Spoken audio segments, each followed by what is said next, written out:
There is a war going on. It permeates the very air we breathe. It is a battle being fought across the length and breadth of this nation, and it is being fought for the soul of Bharatavarsha. On one side, you have the entrenched, endemic, corrupt system, and on the other, you have the vision of a single solitary man who was determined to destroy the system and to build a new India from the ashes. This is a dharmic war, and in a dharmic war, there are no bystanders. Agricultural income earned by a taxpayer in India is exempt under Section 10(1) of the Income Tax Act of 1961. That is, any citizen in India can have unlimited amount of money as agricultural income without paying a single rupee as tax. In 2016, a retired income tax officer, Mr. Vijay Sharma, filed an RTI requesting for the details of the total amount collected as agricultural income by the Income Tax Department. The results were mind-boggling because a fantastical amount of 2,000 lakh crore was the agricultural income combined for the years between 2004 and 2013. An amount almost too fantastic to even comprehend.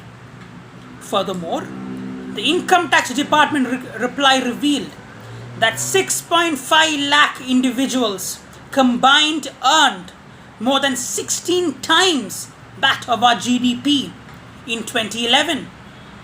Vijay Sharma further requested for the names of the top 100 people in this list. This request was denied, and he has since filed a case, a PIL, in the Patna High Court, and the matter rests there until today. The man who was the Finance Minister of India for a major part during the 2004-2013 term was Mr. P. Chidambaram. It was during his term that the bad loans and the non-performing assets almost destroyed this nation, as well as making many of these so-called farmers multi-millionaires. This farmer protest has been going on for 70 days now. More than 70 days now. Where does the money come in to sustain these protesters? These hundreds of thousands of protesters in Delhi? Nobody knows. Or what are their demands? Barring a single point agenda to repeal the farm laws, there is no other agenda. Are they agitating for the farmers across the whole of India? No. Why? Because they have till date not produced a single farmer union leader from the south, west or east of India to stand with them in these protests. This is merely an agitation of certain vested interests in western UP, Punjab and Haryana. Nothing more, nothing less. Now, let us examine why the mandi markets are so insistent that the laws must be repealed without any discussion on the merits or demerits of these said laws. The farm law states that the farmer's income from selling their produce is tax-free, same as always. However, the new farm law also requires that the farmers have to indicate the PAN number of those traders to whom they sell their produce. In reality, in the mandi markets, the middlemen who buy from the small and marginal farmers show themselves as farmers and all their income as agricultural income to avail the facilities and all these income tax exemptions. Now that route is getting closed. This is the one and only major reason for this agitation. This agitation, financed by the mandi markets with cash inflows from hostile nations, has been going on for more than 2 months. These vested interests, along with the paid media, have been hoping that the government loses its patience and cracks down on these protesters. These treasonous parasites who stay in the shadows have been doing everything in their power to provoke the poor farmers and to force the government to retaliate. The mandi markets have controlled the financial aspect of the farmer's life for over 50 years. This financial clout is now being used to spread lies, rumors and fear-mongering among the small farmers and make them spearhead this agitation. This multi-headed hydra, who have always kept the farmers indebted and on the periphery of poverty without paying a single rupee as tax, has to be destroyed. The opposition parties, from the Congress, NCP, Shiva Sena, Communist Party, Aam Aadmi, all of them have aligned with the protesters. NCP leader Sharad Pawar and many others who have always spoken about liberating the farmers from the mandi markets seem to have forgotten their previous statements.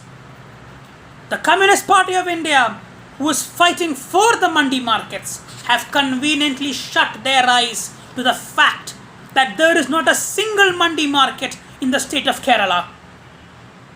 The truth is, this is not an agitation between the farmers and the ruling dispensation. No.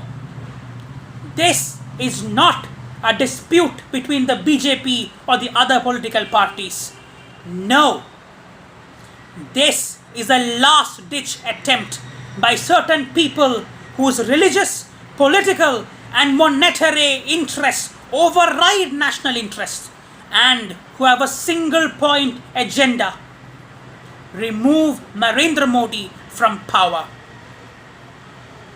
The leftist media of the West, from the New York Times to the Guardian, have all been quick to take up the cause of these protests. Celebrities ranging from pop star singer Rihanna to climate change activist Greta Thunberg have been raising their views on social media platforms. Now, let me remind certain people who still have a colonial hangover that India is home to 1.3 billion people, is rated as the fourth most powerful nation militarily in the world, has countries from Africa to South America queuing up for the COVID vaccine, and will be in the future the one and only nation standing between the Chinese dragon and the free world. It is time to ignore these people with the contempt they deserve. Today, this millennia-year-old nation stands once again at the crossroads of history. India is on the cusp of emerging as a new superpower in the post-pandemic world.